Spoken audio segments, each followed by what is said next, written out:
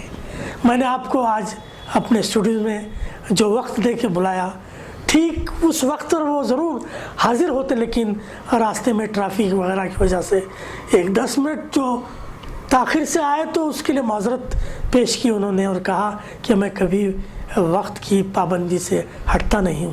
یہ یقیناً ایک بہت بڑی چیز ہے اور ایک کامیاب انسان کی نشانی ہے۔ شکریہ، بہت بہت شکریہ۔ ضیاء بھائی، ہم آگے بڑھتے ہیں۔ غزل آپ کی مرغوب صنف سخن ہے۔ اس دور کی غزل کو آپ اساتذہ کی غزل سے یا روایتی غزل سے کس قدر الگ محسوس کرتے ہیں؟ کہ بڑا بہت ہی بلند سوال، بہت ہی لاجواب سوال، جی اس کے لیکن جواب دوں گا میں۔ ارشاد۔ میں نے میر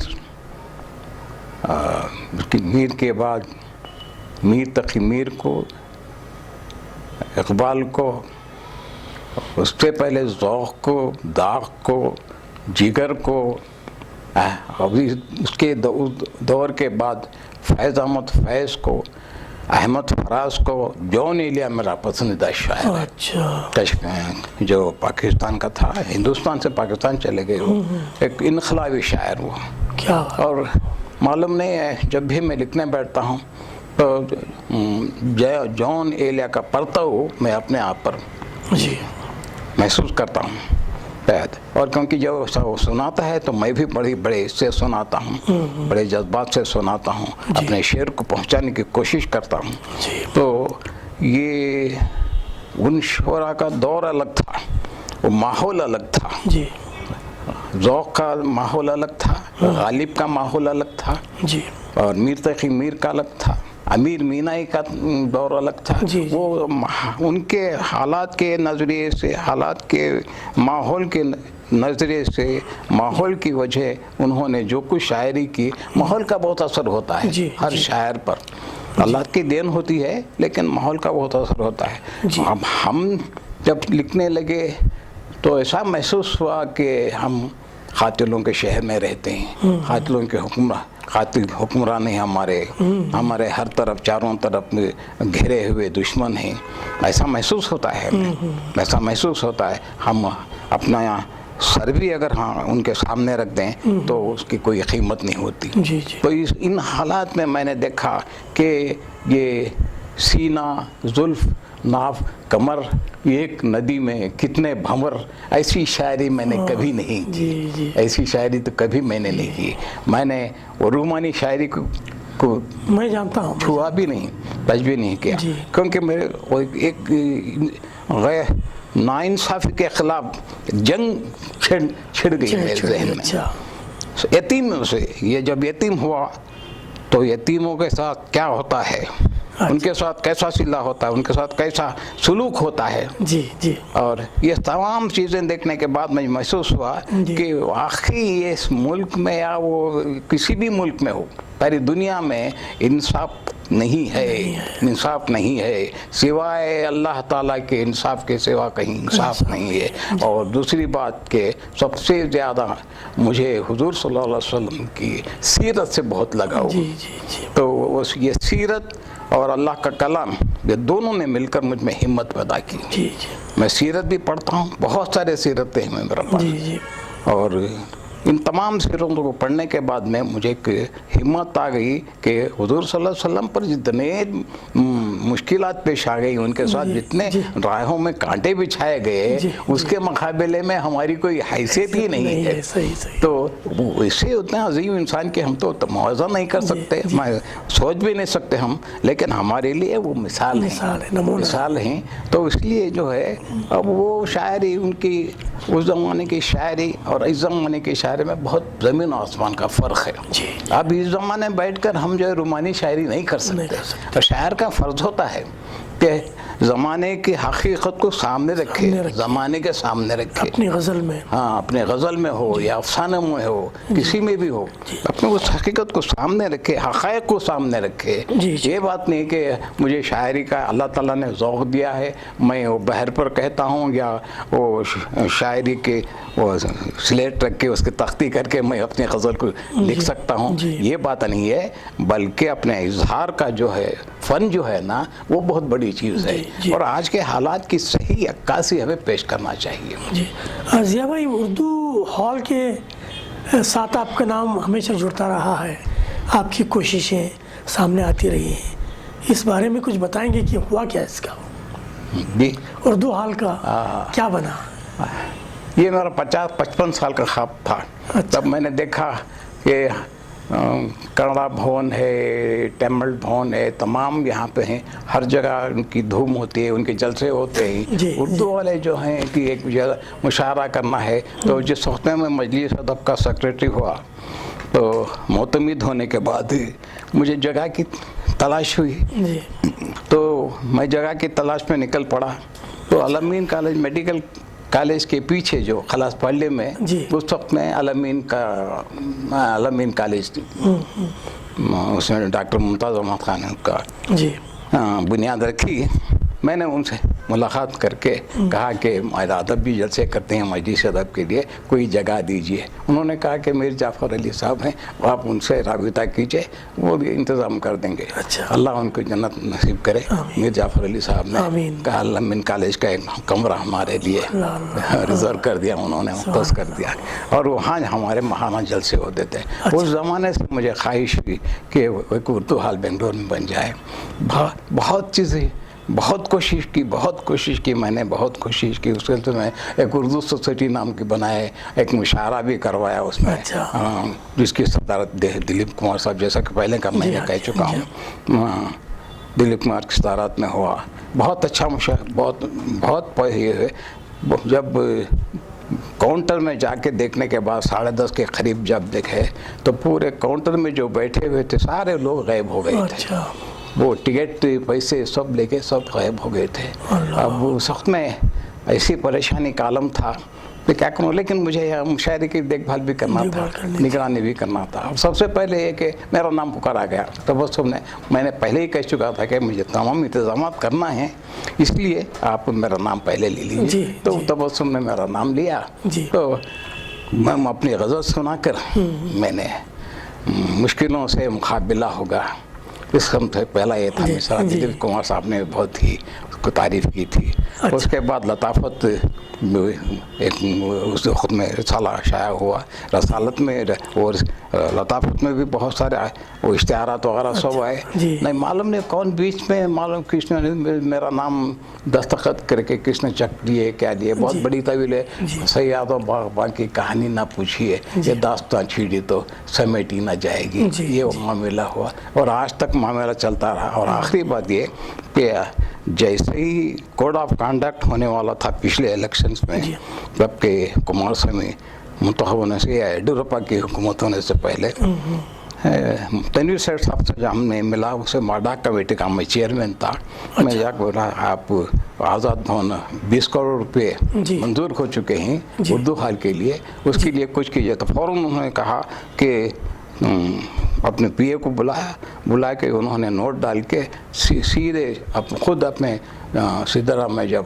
وزیر اعلیٰ تھے ان سے جا کر ملنے کے بعد وہ آزاد بھون کے لیے زمین تیار ہو گئی۔ شیشادری پورم میں، جہاں شیشادری پورم میں ایک اردو اسکول ہے، اور وہاں پر جو ہے وہ اردو اسکول میں آزاد بھون کا بنیاد میں تنویر سیٹھ اور دنیش گنڈورو نے وہاں یہ بھی اس کی آج زندہ مثال ہمارے سامنے کہ میں بھی اس کو سبل میں میرا بھی ہاتھ ہے اور تنویر سیٹھ کا بھی ہے اور دنیش گنڈورو کا بھی۔ ہم نے وہاں بنیاد رکھی کی ہے۔ آزاد بھون بننے والا تھا لیکن سیاسی حالات کچھ ایسے ہو گئے، تبدیل ہوئے کہ اب جو ہے جس قسم کی حکومت آئی ہے اسے